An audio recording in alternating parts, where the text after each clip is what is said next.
पराग ज्योतिषपुर पर एक समय पर नरक नामक अत्यंत शक्तिशाली असुर का शासन था। वह भगवान विष्णु के अवतार भूदेवी और वराह का पुत्र था। देवताओं के वंशाणु विरासत में मिलने के बावजूद वह एक असुर था। भगवान विष्णु द्वारा भूदेवी को पुत्र के लिए मिले वरदान से वह बहुत ज्यादा शक्तिशाली हो गया था। बाणासुर नामक एक अन्य राक्षस की संगति में वह बहुत ज्यादा दुष्ट हो गया था। नरका ने भगवान ब्रह्मा की बहुत ज्यादा तपस्या की, जिससे उसे वरदान मिला कि उसे सिर्फ उसकी माता ही मार सकती है। वर प्राप्त करने के बाद नरकासुर ने पृथ्वी के सभी राजाओं को परास्त कर दिया और देवलोक को जीतना चाहा। इंद्र के दरबार पर आक्रमण किया। प्रतापी नरकासुर को देख इंद्र सिंहासन छोड़कर भाग गए। नरकासुर ने अपने महल में 16,108 सुंदरियों को बंदी बना लिया था। देवलोक से वापसी के क्रम में नरकासुर देवी अदिति के सुंदर दमकते कर्ण फूलों पर मोहित हो गया, जिसे उसने झपट लिया। देवी अदिति मदद के लिए सत्यभागा के पास पहुंची। जब सत्यभागा ने नरकासुर के स्त्रियों के साथ किए जाने वाले व्यवहार के बारे में सुना तो वह बहुत ज्यादा क्रोधित हो गई। सत्यभागा नरकासुर के विरुद्ध युद्ध छेड़ने की अनुमति के लिए भगवान श्री कृष्ण के पास पहुंची। भगवान कृष्ण ने अपनी पत्नी सत्यभागा के साथ गरुड़ पर सवार होकर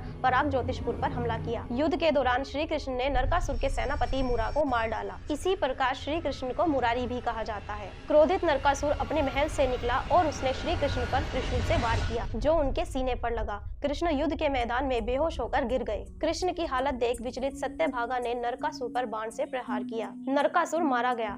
सत्यभागा फिर श्री कृष्ण की ओर मुड़ी, उन्हें हिलाया डुलाया तो श्री कृष्ण मुस्कुराते हुए खड़े हो गए। यह उनकी लीला थी। सत्यभागा साक्षात भूदेवी की ही अवतार थी और नरकासुर को माँ के ही हाथों द्वारा मारे जाने का वरदान था, सो वह मारा गया। इस युद्ध के पश्चात नरकासुर की कैद में 16,100 सुंदरियों को मुक्त कराया गया। देवी अदिति के कर्ण फूल प्राप्त किए गए। जिस दिन मायालोक का राजा नरकासुर मारा गया उस दिन छोटी दिवाली मनाई जाती है। नरकासुर वध के बाद कैद से मुक्त हुई सुंदरियों ने श्री कृष्ण को घेरा और उनसे कहा कि अब उनसे कौन विवाह करेगा। वे कृष्ण से विवाह करना पसंद करेंगी या फिर आत्महत्या कर लेंगी, क्योंकि समाज अब उन्हें स्वीकार नहीं करेगा। इसीलिए भगवान श्री कृष्ण ने उनके सम्मान को बहाल करने और समाज में उनकी रानी का दर्जा बढ़ाने के लिए उनसे विवाह किया। और इसी प्रकार भगवान श्री कृष्ण की कुल 16,108 पत्नियां थी।